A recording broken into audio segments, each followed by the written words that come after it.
ஸ்தோத்திரம். ஏப்ரல் 3. கிறிஸ்துக்குள் பிரியமானவர்களே, அனுதினமும் தேவனோடு. இன்றைய தலைப்பு, அது வெறும் காரியமில்லை. மெய்யாகவே அவர் நம்முடைய பாடுகளை ஏற்றுக்கொண்டு நம்முடைய துக்கங்களை சுமந்தார். ஏசாயா 53:4. கிறிஸ்து நம்முடைய பாவங்களுக்காக சிலுவையை சுமந்து கல்வாரி குன்றில் உயிரை தியாகமாக இந்த புனித நாள் கிறிஸ்தவர்களாகிய நமக்கு மறக்க முடியாத தினமாகும். தியாகத்தின் மகத்துவம். இது கிறிஸ்து நமக்காக ஏற்றுக்கொண்ட பாடுகளை அதிகமாக தியானிக்க கடன்பட்டிருக்கிறோம். அதே வேளையில் அவருடைய சிலுவையின் மீட்பை மற்றவர்களுக்கு எடுத்துக் கூறும் கருவிகளாகவும் நாம் செயல்பட வேண்டும்.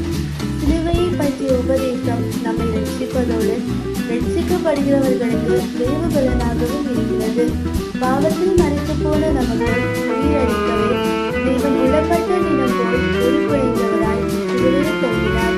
அவர் முக்கியம் சூடினது நாம் ஜீவகிரீடம் சூடிமடையவே, அவர் காரியை ஏற்றுக்கொண்டது நாம் ஜீவ தண்ணீரை அறியும்படியாகவே. கிறிஸ்தவர்களின் விலை. பாவமறியாத கிறிஸ்து நமக்காக பாவமாகி அவருடைய விலையேற பெற்ற பரிசுத்த இரத்தத்தை கொண்டு நம்மை விலை கொடுத்து வாங்கினார்.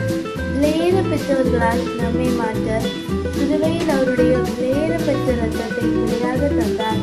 விலையேற பெற்றவரால் விலை மாற்ற விலையாக ஈந்தனரே என்ற பாடல் வரிகள் நினைவில் வருகிறது அல்லவா? ஆனால் கிறிஸ்தவர்களாகிய நம்மை அநேகர் நம்முடைய விலை மதிப்பை அறிய தவறுகிறோம். அற்ப காரியங்களுக்காக நம்மையே விட்டுவிடுகிறோம்.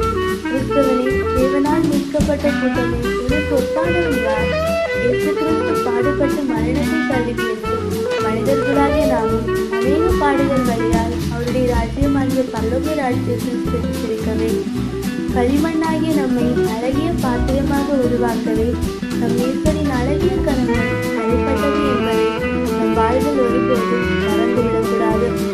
சிலுவையில் சித்திரவதையான சிலுவை நாயகன் நம்மேல் கொண்ட நேசத்தை அனுதினமும் சிந்திப்போம். இந்த பாடுகளில் பரமநேசரின் சிலுவையை பின்பற்றி வாழ்ந்திடுவோம். உயிரளிக்கும் சிலுவையை உலகத்திற்கு உயர்த்தி காண்பிப்போம். ஆமென்.